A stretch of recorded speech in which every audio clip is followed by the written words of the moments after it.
Pois, bom dia, Tom Cavalcante, ou boa tarde, ou boa noite, não sei quando e que dia e que hora que você vai ter acesso a esse vídeo. Sou Elizabeth Rabelo, venho pela segunda vez gravar um vídeo para responder o seu vídeo, a qual você disse se chamar Muito Triste, um texto que você copiou de Mário Cordella e que você pediu que se espalhasse a todos que está necessitando, que estão apavorados, os quais estão apavorados pelo vírus corona. Pois bem, Tom Cavalcante, no seu vídeo você disse assim: atire a primeira pedra quem tem a real solução para esse problema. Porque a humanidade, todos foram pegos de surpresa, porque ninguém estava esperando por essa avalanche. Pois digo a você, Tom Cavalcante, não querendo te tirar a primeira pedra, nem em você e nem nos fiéis. Mas a própria Bíblia Sagrada mostra-nos quem são os verdadeiros culpados. Dizer que a humanidade foi pega de surpresa, isso é uma blasfêmia. Isto é profanar o nome do Senhor Jeová Deus, o Deus único, vivo, santo, justo, fiel e verdadeiro, o infinito, o eterno e invisível. O Espírito Santo Redentor, o Rei da Glória, o Senhor dos Exércitos, Jeová Deus. É negar Cristo novamente, é negar o Espírito Santo, é negar a santa palavra sagrada, viva, infinita, eterna e imortal.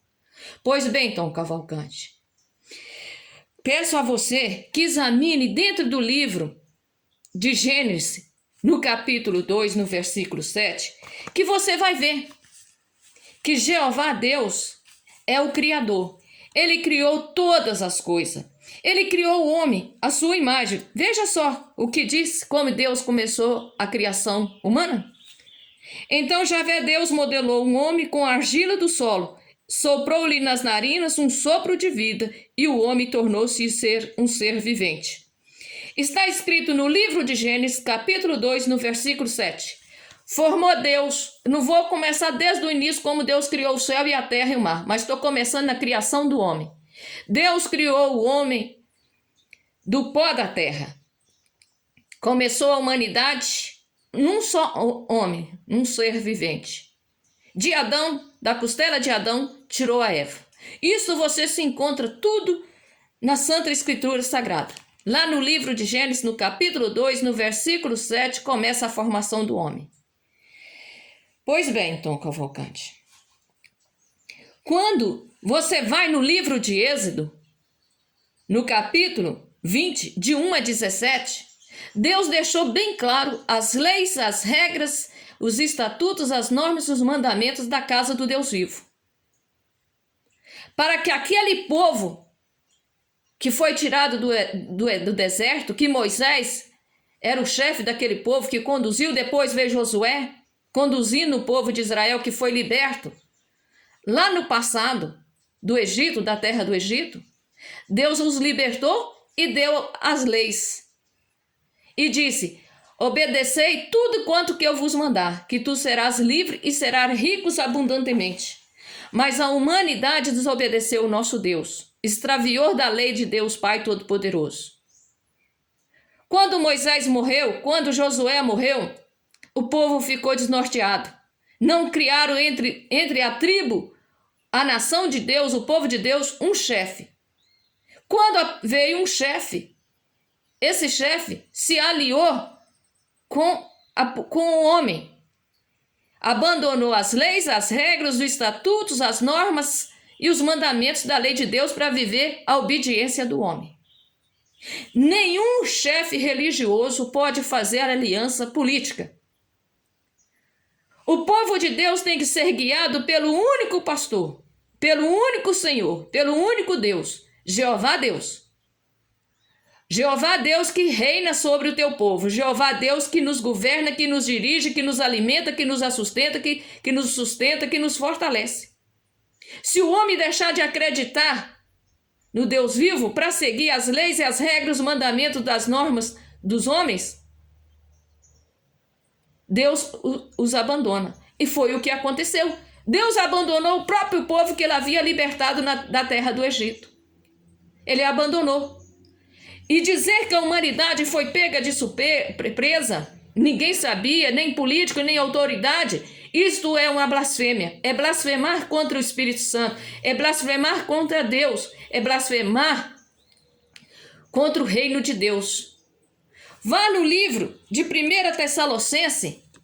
Olha para você ver o que está escrito no livro de 1 Tessalonicense, no capítulo 5. Tessalonicense no capítulo 5. Que você vai ver que a humanidade não foi pega de surpresa. Veja só o que está escrito no livro de 1 Tessalonicenses, no capítulo 5. O título é: Quando será o fim do mundo?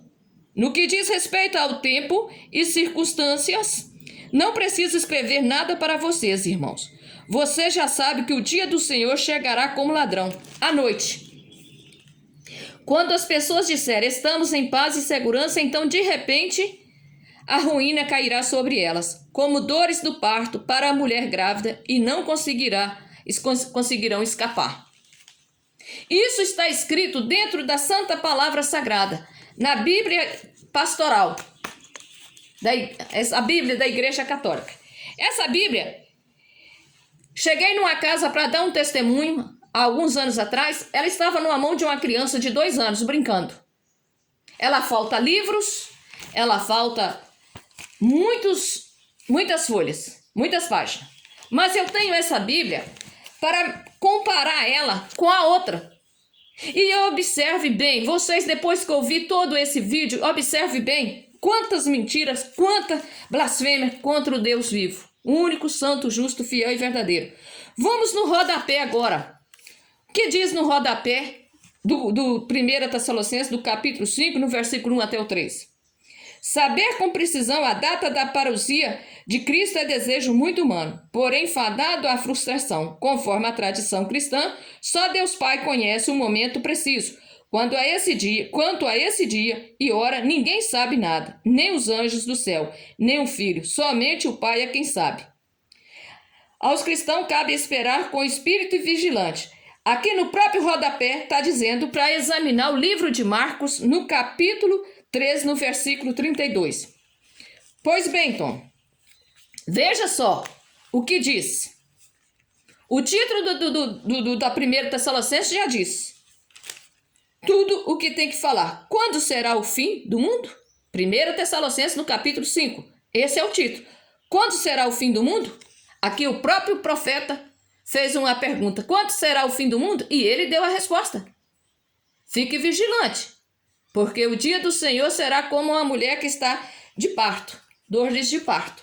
Ninguém sabe a hora, o momento. Então, ele pede, aqui no rodapé, pede para examinar o livro de Marcos, no capítulo 3, no versículo 32. Olha só o que diz aqui. Eu vou ler do versículo 13,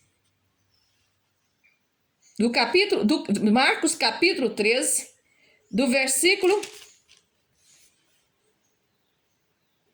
28. Vou começar a ler do versículo 28 até o versículo 37. Olha o título. Fique vigiando. Aprendo, portanto, a parábola da figueira. Quando seus ramos ficam verdes e as folhas começam a brotar, vocês sabem que o verão está perto. Vocês também, quando virem acontecer essas coisas, fiquem sabendo que ele está perto. Já está às portas. Eu garanto a vocês, tudo isso vai acontecer antes que morra essa geração que agora vive. O céu e a terra desaparecerão, mas as minhas palavras não desaparecerão. Quanto a esse dia e essa hora, ninguém sabe nada, nem os anjos no céu, nem o Filho. Somente o Pai, quem sabe. Prestem atenção. Não fique dormindo, porque vocês não sabem quando vai ser o momento. Vai acontecer como a um homem que partiu para o estrangeiro. Ele deixou a casa, distribuiu a tarefa a cada um dos empregados e mandou o porteiro ficar vigiando. Vigie, portanto, porque vocês não sabem quando o dono da casa vai voltar. Pode ser à tarde, à noite, de madrugada ou ao amanhecer. Se ele vier de repente, não deve encontrá-los dormindo. O que eu digo a vocês, digo a todos, fique vigiando. Agora você observe bem no rodapé, onde diz do versículo 28 a 37. Somente agora Jesus responde à pergunta dos discípulos. no versículo 4. Mas em vez de dizer quando ou como acontecerá o fim, ele indica apenas como o discípulo deve se comportar na história. A tarefa do discípulo é testemunhar sem desanimar, continuando a ação de Jesus, à espera plena manifestação de Jesus e do mundo novo por ele prometido. Impede, de um lado, que o discípulo se instale na situação presente, de outro, evita que o discípulo desanime, achando que o projeto de Jesus é difícil, distante e inviável. Pois bem, Tom Cavalcante, dentro daqui você já teve, dentro da Santa Palavra Sagrada, que a humanidade não foi de surpresa. Nosso Criador jamais, Jeová Deus, jamais iria destruir a sua criação sem que antes participasse todo o universo para um chamado de conversão, para que a humanidade se convertesse de seus maus caminhos, de seus maus costumes. Ele enviou os seus santos profetas, ele enviou os seus profetas para os verdadeiros profetas para profetizar na boca do Deus vivo, pela boca do Deus vivo, por meio da graça e o poder infinito do Espírito Santo, que é a Santa Palavra Sagrada. Deus enviou Jeremias, Deus enviou o profeta Jeremias, enviou o profeta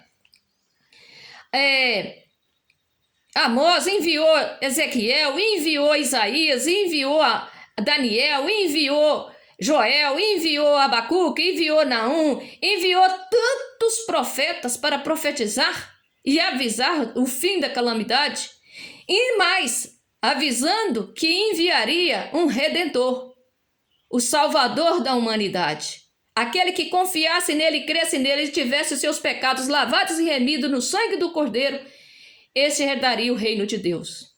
Pois Deus enviou João Batista na frente anunciando a vinda de Cristo. Enviou Jesus Cristo. Enviou Jesus, o Salvador. Aquele que foi morto lá na cruz do Calvário. Por amor de nós, pecador. Ele morreu de graça. De graça ele deu a sua própria vida por amor de nós, pecadores. A humanidade esqueceu que Jesus foi morto na cruz? Que todos os profetas de Deus que vieram antes de Jesus vieram pregando, anunciando o final dos tempos, o que iria acontecer? Ainda avisou que Deus enviaria um mensageiro seu para salvar a humanidade? Mas a humanidade amaram as trevas e aborreceu a luz. Negaram o próprio Deus, negaram a si próprio e agora dizem que foram pegos de surpresa? Não. Isso é uma blasfêmia, Tom. Não estou acusando você. Eu estou mostrando dentro do Santo Evangelho. Vamos dar continuidade aqui. No livro de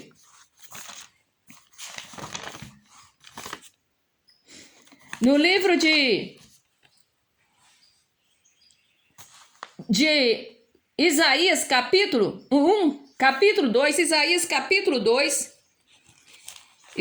capítulo 2, no versículo 12 a 22. Olha só o que diz. Pois haverá um dia de Javé dos exércitos, contra todo o orgulhoso e arrogante, contra todo aquele que se eleva e se engrandece, contra todos os altos cedros do Líbano, contra todos os carvalhos de Baçã, contra todos os altos montes, contra todas as torres, contra todas as colinas elevadas, contra todas as torres altas, contra todas as muralhas invencíveis, contra todos os navios de Tarsis, contra todos os barcos de luxo. O orgulho do homem será abatido, a arrogância humana será humilhada. Nesse dia, somente Javé será exaltado. Os ídolos desaparecerão completamente, escondo-se nas grutas de rochedos e nas fendas da terra, diante do terror de Javé e do seu resplendor, e de sua majestade, quando ele se levantar para aterrorizar a terra. Nesse dia o homem atirará aos ratos e morcegos seus ídolos de prata e ouro que fez para adorar, e se esconderá dos buracos de rochedos e nas fendas de penhasco, diante do terror de Javé e do seu esplendor e de sua majestade. Quando ele se levantar para aterrorizar a terra, deixe de confiar no homem, que tem o fôlego no seu nariz. O que ele pode valer está aqui. Deus avisou que vai arrasar a terra. Foi avisado pelo profeta Isaías que esse tempo chegaria. Pois bem, Voltando aqui no rodapé, diz aqui no rodapé: o profeta vê que a justiça voltará à cidade somente quando os chefes corruptos forem substituídos por governantes e juízes como os de antigamente. Provavelmente são um acréscimo que não enquadra bem no estilo e pensamento global da primeira parte do livro. Este oráculo é um acréscimo posterior, relembra os temas do terceiro, Isaías 56 e 66. No futuro, os povos pagãos se dirigirão a Jerusalém para participar da aliança. Então haverá paz definitiva. O Novo Testamento retoma a terra. O Novo Testamento retoma o tema em Apocalipse 21, 22, 5. A paz é imaginada pelo profeta como transformação total em Israel e no relacionamento entre as nações. Os instrumentos de destruição serão transformados em instrumentos que produzem vidas. Isaías, no versículo 6 a 22, Isaías denuncia a autossuficiência humana como raiz da idolatria, para sustentar-se como absoluto. O homem vai criando falsos deuses, absolutiza uma economia de abundância fundada na riqueza, absolutiza uma política de opressão fundada no poder militar, absolutiza um sistema de ideias, magia que cimenta e dá coesão à exploração econômica e à opressão política. Desse modo, o homem se alina, tornando-se criatura, caricatura da divindade, no confronto com Deus único, absoluto. Toda a autossuficiência humana é desmascarada e cai por terra, porque é uma falsidade. Pois bem, então, aqui Deus já revelou. Tudo que o homem faz, tudo que o homem prega é mentiroso, porque o homem renegou a lei dos 10 mandamentos, que rege no mundo as leis dos homens.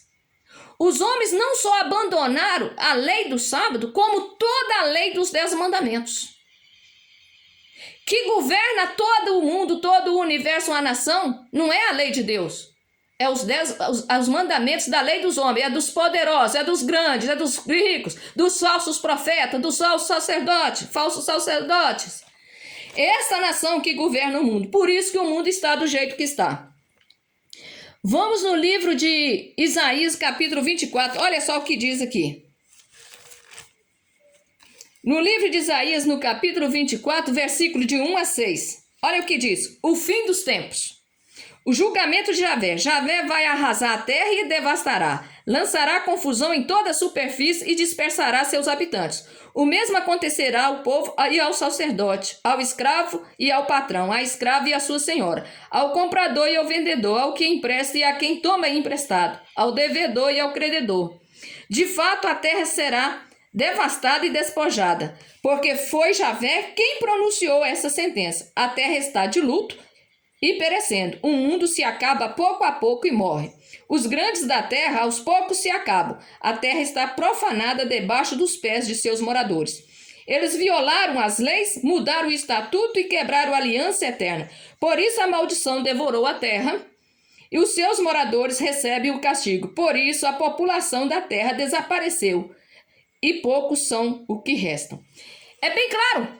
Abandonaram as leis, as regras, os mandamentos e estatutos da casa de Deus vivo para servir ídolos, para servir homem.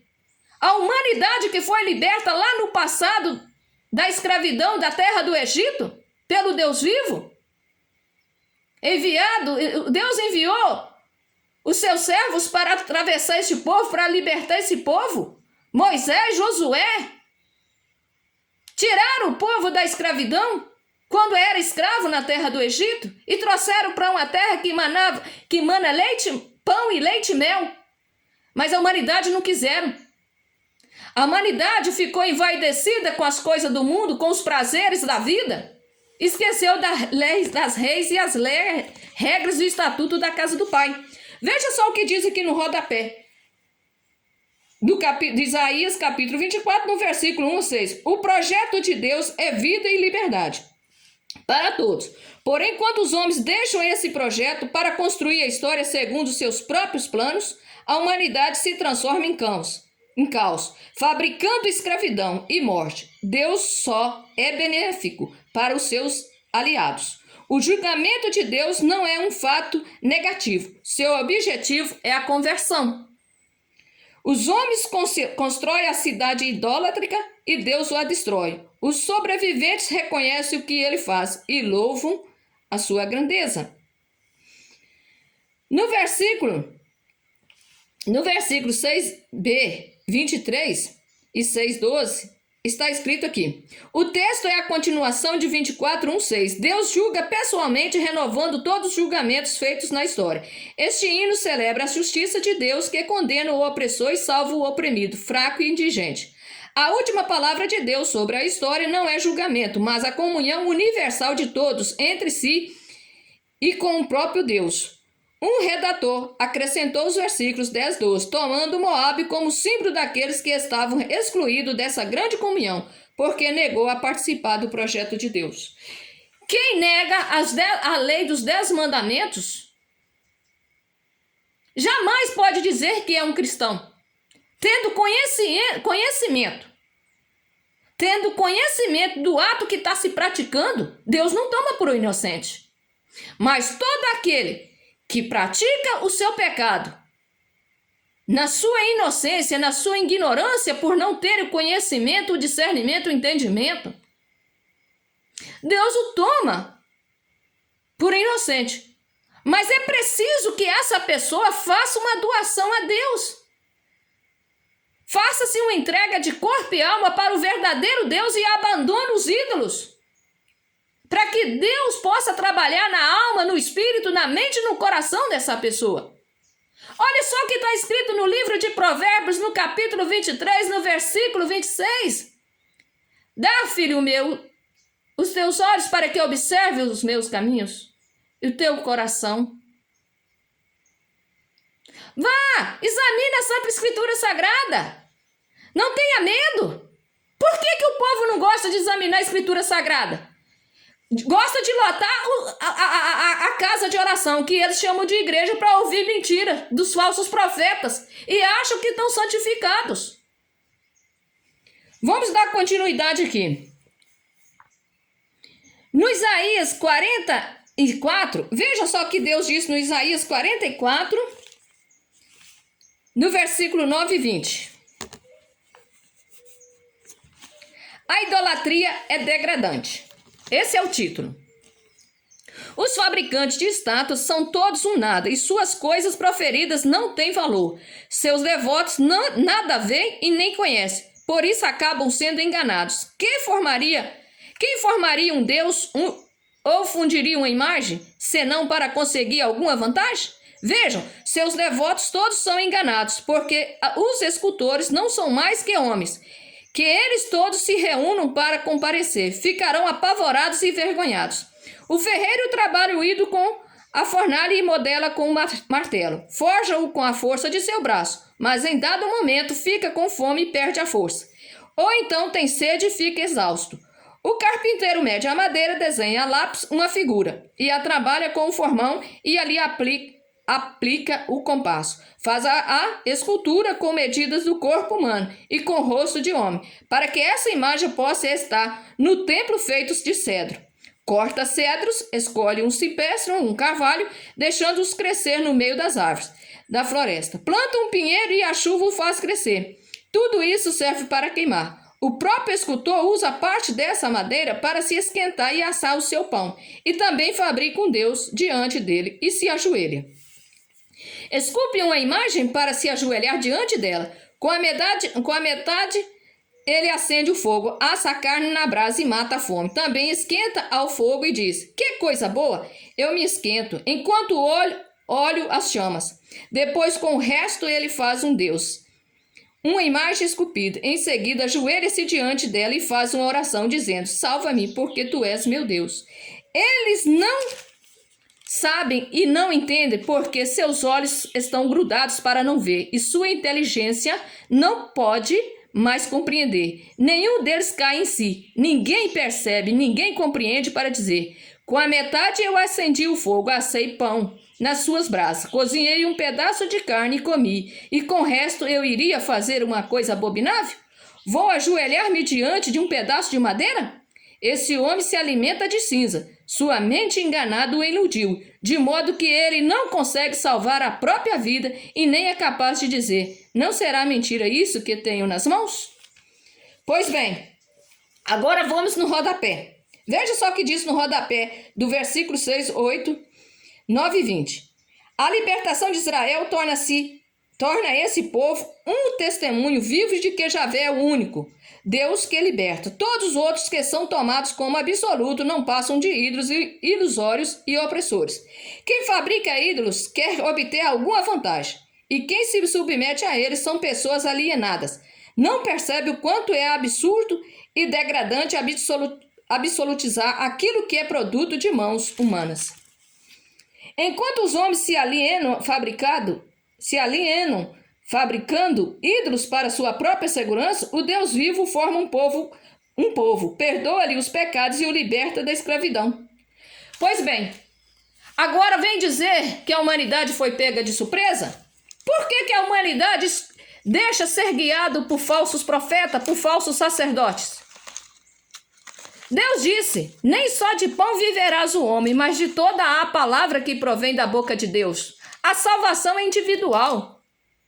Padre, pastor, pregador de palavra, nenhum pode interceder a meu favor, junto a Deus, não. E eu não posso interceder a favor de ninguém junto a Deus. A salvação é individual. Cada um tem que prestar conta a Deus de todos os seus atos. Esse é o momento do acerto de conta. Não tem político, não tem pastor, não tem homem, não tem pregador de palavra que vai consertar nada mais o universo. É Jeová Deus que está reinando, é Jeová Deus que está dominando. A nação tem que entender. A nação tem que se dobrar o joelho diante do Criador e clamar o Deus vivo com as mãos levantadas para o céu. Pedir a Deus um coração novo, uma mente nova, um espírito novo, porque coisas piores ainda estão para acontecer. Há muitos anos que essa camponesa, essa caipira aqui, vem pronunciando o santo evangelho sagrado e vem sendo humilhada no meio da população, todos me tomando como louca, tomando como depressiva, porque só fala da palavra de Deus. Muitos me ignoraram, me deixaram porque tinha vergonha de mim, porque achava que eu estava louca. Está aí a resposta de Jeová Deus, porque eu sou uma enviada do Deus vivo. Não tenho seguidores, não tenho templo feito por mão de homem. Eu faço o que meu Criador me mandou. Ide de tenda em tenda. Está lá no livro de 1 Crônicas, no capítulo 17. Lê do versículo 1 até o versículo 7, o 8. Que vai ver a minha missão. É o que eu faço, e faço por amor e temor ao Deus único, vivo, santo, justo, fiel e verdadeiro. Vamos continuar. No versículo 45, 48, 58.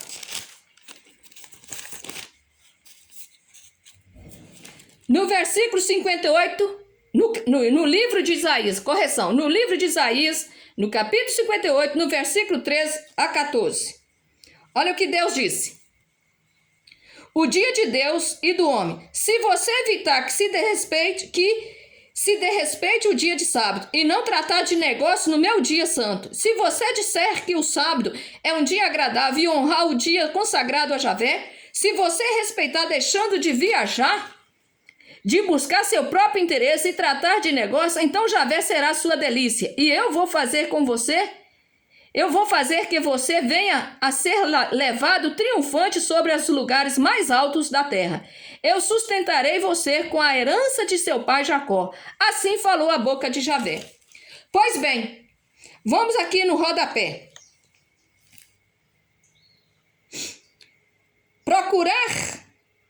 Procurar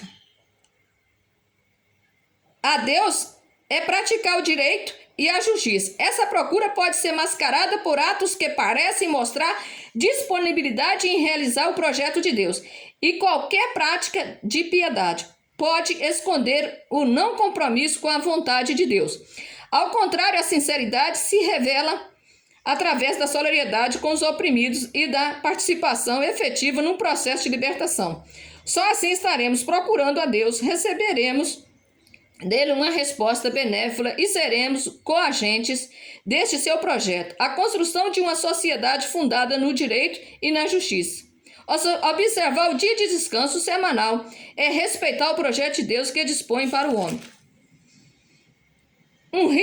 Por isso, meus irmãos, é preciso o ser humano aprender a ver a Santa Palavra Sagrada com os olhos de Deus, com os olhos espiritual. Porque quando nós lemos o Santo Evangelho Sagrado com os olhos da carne, o entendimento e o discernimento é distorcido da verdade espiritual.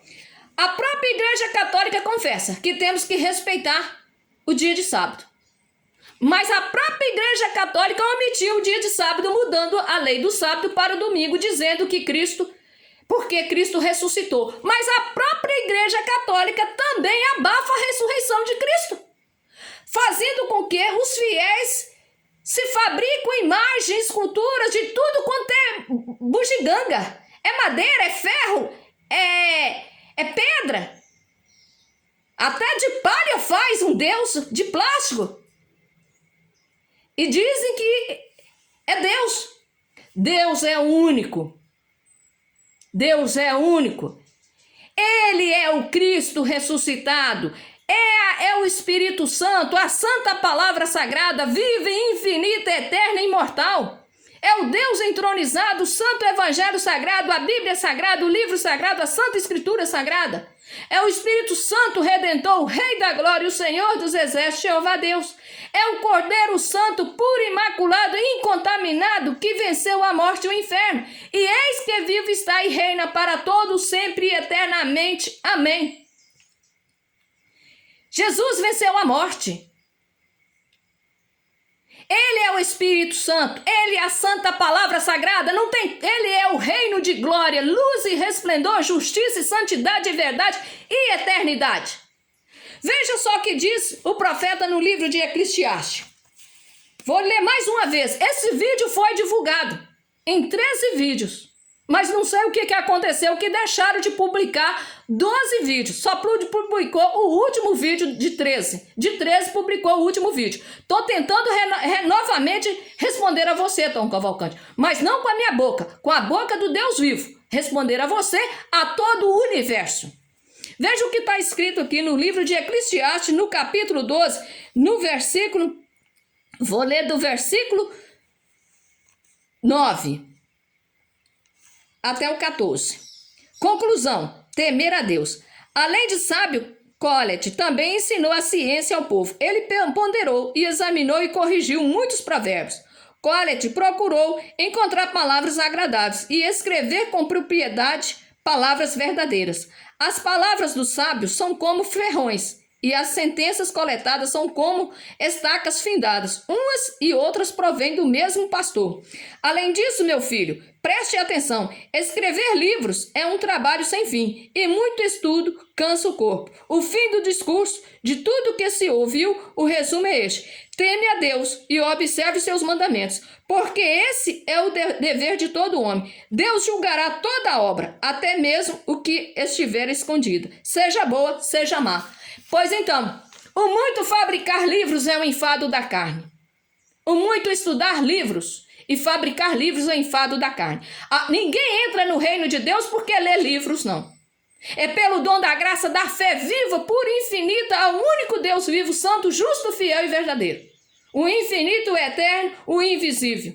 O Cristo ressuscitado, o Espírito Santo, a Santa Palavra Sagrada. É pelo dom da graça, da fé. Se alguém entrasse no reino de Deus, a salvação fosse porque lesse livro, o que seria dos camponeses que não sabem ler? Dos analfabetos que não sabem ler? Essas pessoas não iriam herdar o reino de Deus porque não sabem ler? Isso tudo é uma farsa. O próprio rodapé da Bíblia Sagrada da Igreja Pastoral desmascara o falso sacerdote, desmascara o falso profeta. Mas os líderes religiosos sabem que os fiéis também são culpados, porque não gostam de examinar a Escritura Sagrada, prefere comer o pão da imundícia, o pão da mentira, e viver enganado. Vamos continuar. Agora vamos partir logo para o livro de Oséias. Veja só o que diz no livro de Oséias.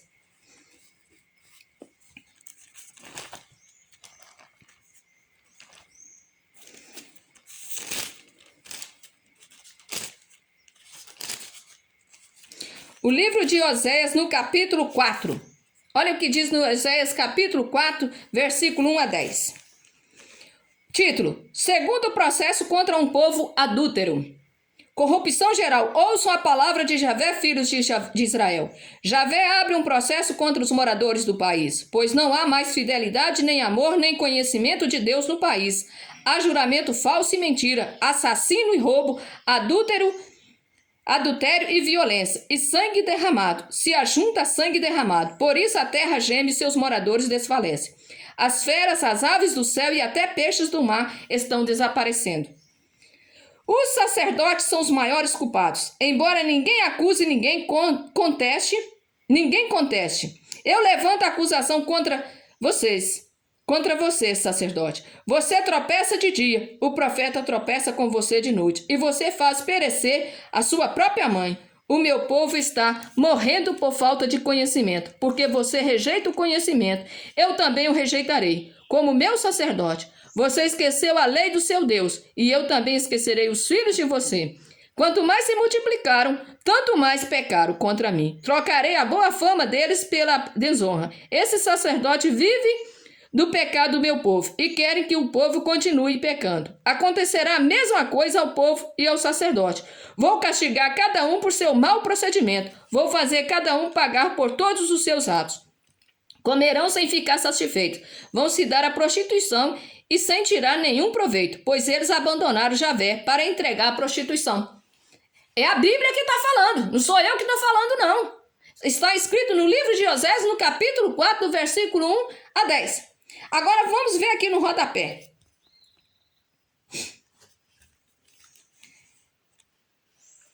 Em Israel, o sacerdote tem dupla função: presidir o culto e instruir o povo segundo as normas da aliança. Oséias os acusa de não instruir o povo para que este multiplique suas faltas e ofereça mais sacrifício para se livrar de seus pecados. Desse modo, os sacerdotes acabam lucrando às custas da ignorância do povo. Está falando. Os próprios sacerdotes chamam o povo de ignorante. Por causa da desobediência. Simplesmente, uma nação corrupta, desobediente, idólatra, mentirosa e profana. Esse é o título que Javé está dando para a nação, toda a nação. Não é distribuir poesia, texto, falando em tons melodiosos, melancolia. Isso não vai fazer com que vai fazer o país acordar e o povo trabalhar, não, porque é a mão de Javé que está trabalhando, é a mão de Deus que está operando sobre o universo. Então preste bem atenção. No capítulo 4, no versículo de 1 a 3, olha o que o profeta diz.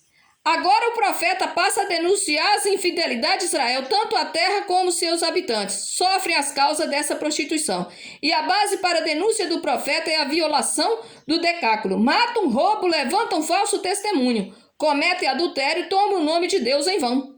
Em Israel, o sacerdote tem a dupla função: presidir o culto e instruir o povo segundo as normas da aliança. Oséias os acusa de não instruir o povo para que este multiplique suas faltas e ofereça mais sacrifícios para se livrar de seus pecados.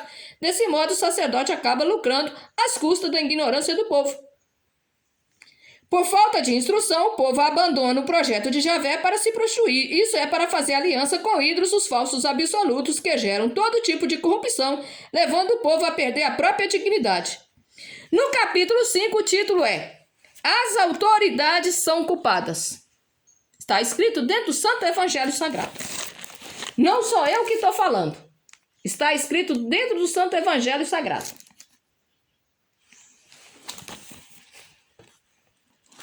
Quem sou eu para atirar pedra? Mas o Deus único, vivo, santo, fiel e verdadeiro, Ele está falando. Ele revelou lá no livro de Eclesiastes tudo que o homem fez. Tudo que o homem fez nas escondidas. Tudo que está escondido até na profundeza das mais profundezas dos abismos virá à tona. Tudo será revelado. Não fique achando ninguém que se escondendo debaixo de asa de homem pregador de palavra, enfiando dentro de igreja, cantando um hino bonito, louvando, achando que esses louvores estão chegando até a Deus, que Deus vai esquecer, vai deixar de ser enganado por essa nação corrupta? De maneira alguma. De maneira alguma. É o tempo de acerto de conta. O povo cristão, o povo que ama a Deus, o povo que tem temor de Deus, que tem temor das leis e as regras, o mandamento e o estatuto da casa do Deus vivo, já estava esperando por essa avalanche. É o momento que o povo cristão estava esperando, porque agora chega a nossa libertação. É a hora do povo que vivia oprimido, maltratado, sendo escravo e pisotizado pelos grandes e poderosos, os fajuntos, se libertarem. Agora, quem vai para a prisão são os famosos, os grandes, os poderosos, que criaram leis que matam, leis que degradam, leis que oprimem uma nação inteira.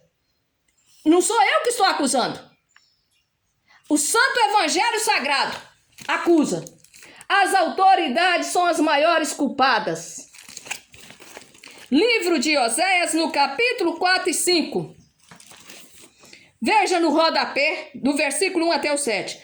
Além do povo, casa de Israel, e dos líderes religiosos, sacerdotes, agora Oséias se dirige também aos líderes políticos, casa do rei. Os governantes são culpados porque, juntamente com o sacerdote, apresentam ao falsos absolutos, causando assim um clima de corrupção e perversão em todo o país, espírito de prostituição.